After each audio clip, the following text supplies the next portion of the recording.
அனைவருக்கும் வணக்கம். வைகாசி மாதத்தில் வரக்கூடிய அமாவாசை எந்த தேதியில் வருது? வராகினி வழிபாடு செய்யும் பக்தர்கள் கடன் பிரச்சனை தீர்வதற்காக நீங்கள் என்ன செய்ய வேண்டும், அந்த அமாவாசை முழுவதுமே நம்ம என்ன செய்ய வேண்டும், என்ன செய்யக்கூடாது அப்படிங்கிறத பார்க்கலாம்.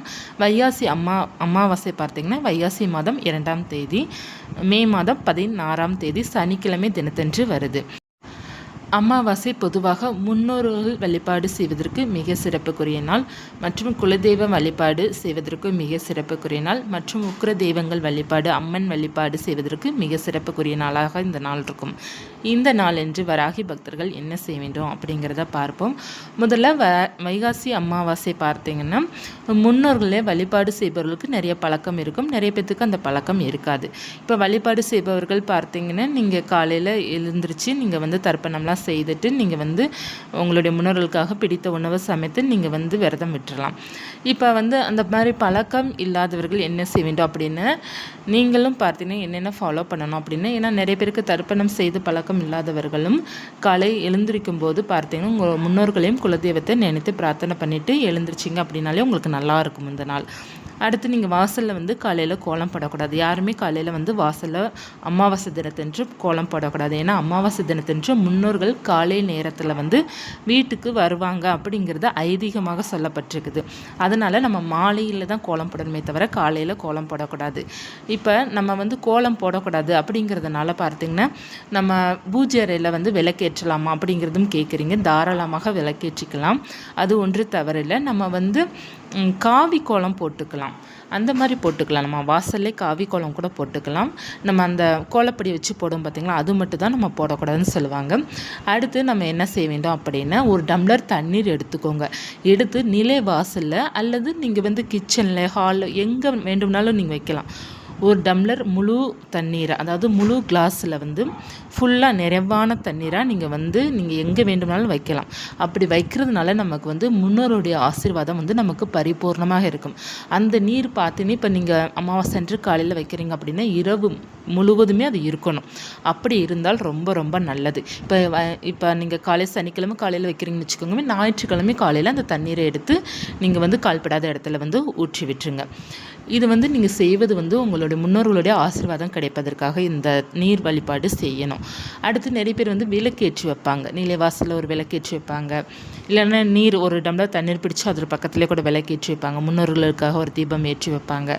அது அவர்களுடைய தனிப்பட்ட விருப்பம். ஆனால் தண்ணீர் வைக்கிறது எல்லோருக்குமே வைக்கிறது ரொம்ப ரொம்ப நல்ல பலன் கொடுக்கும். அடுத்து நம்ம சர்க்கரை இருக்குது பார்த்தீங்களா, நீங்கள் வெல்லமோ அல்லது நாட்டு சர்க்கரையை எடுத்து நீங்கள் உங்களுடைய முன்னோர்களை பிரார்த்தனை பண்ணிவிட்டு நீங்கள் உங்களுடைய வாசல் ஓரத்தில் நீங்கள் சிமெண்ட் தர இருக்கும் பார்த்தீங்களா, அதில் நீங்கள் போட்டு விட்டீங்க அப்படின்னா எறும்பு சாப்பிடும் புண்ணியங்கள் உங்களுக்கு கட்டாயமாக சேரும். காக்காவுக்கு சாதம் வைக்கணும். அது இந்த வைகாசி அமாவாசை பார்த்தீங்கன்னா சனிக்கிழமை தினம் வருவதனால ரொம்ப நல்லது காக்காவுக்கு சாதம் வைக்கிறது. தயிர் சாதமோ அல்லது நீங்கள் என்ன சமைக்கிறீங்களோ அதை நீங்கள் வைக்கலாம், ரொம்ப ரொம்ப நல்லது. அப்படி வைக்கிறதுனால பார்த்தீங்கன்னா முன்னோருடைய அருளும் உங்களுக்கு கிடைக்கும், அவர்களுடைய ஆசீர்வாதம் கிடைக்கும், அவர்களுக்கு அந்த உணவு போய் சேரும் அப்படிங்கிறது சொல்லுவாங்க. அடுத்து நம்ம செய்ய வேண்டியது பார்த்தீங்கன்னா குலதெய்வ வழிபாடு. உங்களுடைய குலதெய்வத்தை நீங்கள் அமாவாசை தினம் பௌர்ணமி தினத்தன்று பிரார்த்தனை பண்ணாலே உங்கள் வாழ்க்கையில் தடைகள் முழுவதும் விலகும். ஏன்னா நமக்கு தடங்கள் வருது அப்படின்னா முன்னோர்களுடைய சாபம், குலதெய்வத்தோட சாபம், இல்லைன்னா குலதெய்வத்தோட ஆசீர்வாதம் நமக்கு இல்லாதனால பித்ரு சாபம்லாம் சொல்லுவாங்களே, அந்த மாதிரி இருந்தால் தான் நம்ம தொட்டதுக்கெலாம் தடங்கள் வரும்.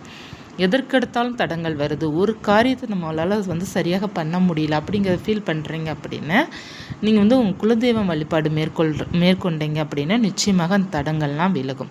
அடுத்து உங்களுடைய இஷ்ட தெய்வ வழிபாடு. இஷ்ட தெய்வங்கிறது பார்த்திங்கன்னா நிறைய பேருக்கு வராகிமனை பிடிக்கும், மற்ற தெய்வங்கள் பிடிக்கும். எந்த தெய்வம் பிடிக்குதோ அந்த தெய்வத்தை அந்த நாள் அன்று வழிபாடு செய்யுங்க. இப்போ வராகிமன் பக்தர்கள் பொறுத்த வரைக்கும் நீங்கள் என்ன பண்ண வேண்டும் அப்படின்னா, கடன் பிரச்சனை இருப்பவர்கள் என்ன செய்யணும் அப்படின்னா, கல்லுப்பு கொஞ்சம் எடுத்துக்கோங்க, கொஞ்சமாக எடுத்துக்கிட்டால் போதும். அதை ஒரு பழைய அகல் விளக்கில் போட்டு அதில் ஒரு 3 மிளகு போட்டு கடன் பிரச்சனை தீர வேண்டும் அப்படிங்கிறத ஒரு பேப்பரில் எழுதி அந்த கல்லுப்பில் வச்சுருங்க. உங்களுடைய கடன் தொல்லைகள் அனைத்துமே தீரும். இது வந்து வைகாசி மாதம் 2ஆம் தேதி காலை சனிக்கிழமை காலை ஒரு 7 மணிக்குள்ளே இதை வச்சிங்க அப்படின்னா ரொம்ப ரொம்ப நல்லது. அதே போல் ஒரு மஞ்சள் நிற துணிலையும் நம்ம வந்து கல்லுப்பு போட்டு முடிச்சு போல் கட்டி ₹1 நாணயில சேர்த்துக்கலாம். அப்படி இல்லைன்னா கூட தேவையில்லை. அதை வந்து நீங்கள் நிலைவாசலில் கட்டி விட்டாலும் உங்களுக்கு வந்து பணவரவு அதிகரிக்கும், கடன் தொல்லை வந்து நீங்கும். இதுவும் உங்களுக்கு நல்ல மாற்றத்தை கொடுக்கும். ஒரு டம்ளர் தண்ணீரில், அதாவது கண்ணாடி டம்ளர் எடுத்துக்கோங்க. அதில் வந்து ஒரு 3 கல்லுப்பு 5, 7, 9 அல்லது கொஞ்சமாக நீங்கள் அதில் சேர்த்துட்டு அதில் கொஞ்சமாக நீங்கள் மஞ்சள் தூள் சேர்த்துக்கோங்க. சேர்த்துட்டு அந்த நீரை பார்த்தீங்கன்னா ஏதேனும் ஒரு மூலையில் வைக்கணும். வடகிழக்கு மூலை, தென்கிழக்கு மூலை, தென்மேற்கு மூலை, இந்த மாதிரி மூலையில் நீங்கள் வந்து வச்சுருங்க. வச்சுட்டு உங்களுடைய கடன் பிரச்சனை தீர வேண்டும் அப்படிங்கிறத பிரார்த்தனை பண்ணிவிட்டு நீங்கள் வச்சுட்டு இந்த தண்ணீரை வந்து மறுநாள் காலையில் கல்படாத இடத்துல ஊற்றினாலும் உங்களுக்கு வந்து இதில் எப்படி வந்து அந்த கல்லுப்பு கரைஞ்சதோ அதே போல் நம்மளுடைய கடனும் வந்து கரைய ஆரம்பிக்கும், குறைய ஆரம்பிக்கும். கொஞ்சம் கொஞ்சமாக உங்களுக்கு வந்து குறையும். நிறைய முயற்சிகள் நம்ம எடுக்க வேண்டும். கடவுளுடைய ஆசீர்வாதத்தால் நமக்கு வந்து நிச்சயமாக வந்து என்னென்ன பிரச்சனைகள் இருக்கோ அது தீர ஆரம்பிக்கும். நீங்கள் கடனுக்காக மட்டும் இல்லை, உங்களுக்கு வேறு ஏதேனும் பிரச்சனை இருக்குது, குடும்பத்தில் பிரச்சனை இருக்குது, எல்லாமே சரியாகணும், இல்லை முன்னேறணும், நம்ம வாழ்க்கையில் அடுத்தடுத்து முன்னேறணும் அப்படின்னாலும் நம்ம வந்து இஷ்ட தெய்வ வழிபாடு அமாவாசை தினத்தன்று வழிபாடு செய்யும்போது நமக்கு வந்து சகல நன்மைகளையும் வந்து நிச்சயமாக அது கொடுக்கும். அடுத்து வைகாசி மாதம் 2ஆம் தேதி அந்த அமாவாசை தினத்தன்று நம்ம செய்ய வேண்டியது என்ன அப்படின்னா தானம் பண்ணணும். தானம் பார்த்தீங்கன்னா சிறந்த தானம் அன்னதானம் சொல்லுவாங்க இல்லையா. அன்னதானம் பண்ண நம்ம வாழ்க்கையில் கர்மா குறைய ஆரம்பிக்கும்.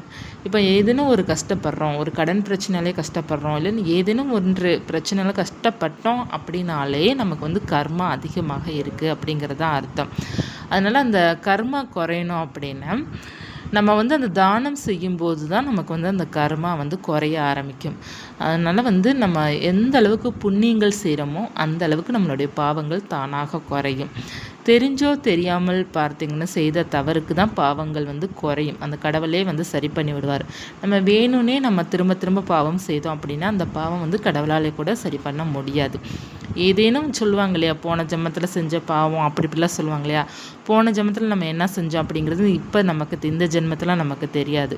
அதனால் அது வந்து தெரியாத தவறு. அது வந்து உங்களுக்கு கண்ணுக்கு என்ன பண்ணோம் எது பண்ணன்னு தெரியாது. அந்த கர்மாவில் நம்ம கஷ்டப்படுறோம் நமக்கு தெரியுது அப்படின்னா நிச்சயமாக நம்ம வந்து தானங்கள் பண்ணணும். பண்ணும்போது நமக்கு அந்த கர்மாலாம் சரியாகும். இப்போ நம்ம வாழ்கிற இந்த வாழ்க்கையில் வந்து முடிந்த அளவுக்கு வந்து யாருக்குமே தீங்கு செய்யாமல், யாருக்குமே கெடுதல் பண்ணாமல், பாவங்கள் செய்யாமல் இருந்தாலே நமக்கு வர அடுத்த ஜென்ரேஷன் வந்து ரொம்ப நல்லா இருப்பாங்க. சொல்லுவாங்க இல்லையா, பெற்றவர்கள் செய்த பாவம் பிள்ளைங்களை போய் சேரும் சொல்லுவாங்க இல்லையா. அதனால் வந்து எப்படி நமக்கு வந்து நம்ம சேர்க்கிற சொத்து சுகம் எல்லாம் பிள்ளைங்களுக்கு சேருதோ அதே போல் செய்கின்ற பாவங்களும் போய் சேரத்தான் செய்யும். அதனால் முடிந்த அளவுக்கு பார்த்திங்கன்னா அடுத்தவங்களுக்கு வந்து பாவங்கள் செய்யாமலும் நம்ம யாருக்கும் தீங்கு செய்யாமல் இருந்தாலே நம்மளுடைய வாழ்க்கை வந்து ஸ்மூத்தாக போய்கிட்டு தான் இருக்கும். அதனால் முடிந்த அளவுக்கு வந்து தெரிஞ்சும் தெரியாமல் செய்த பாவம், நம்ம கஷ்டப்படுறோம், கர்மால ரொம்ப அவஸ்தைப்படுறோம் அப்படின்னா நம்மளுடைய பிள்ளைங்களை பாதிக்கக்கூடாது அப்படிங்கிறது நமக்குள்ளே அந்த எண்ணம் வருது அப்படின்னா கூட நீங்கள் வந்து தானங்கள் செய்ய ஆரம்பிச்சிடுங்க. உங்கள் வாழ்க்கை ரொம்ப நல்லா மாறும், கொஞ்சம் கொஞ்சமாக நல்லா மாறும். இந்த பதிவு உங்களுக்கு பயனுள்ளதாக இருக்கும்னு நினைக்கிறேன். நன்றி.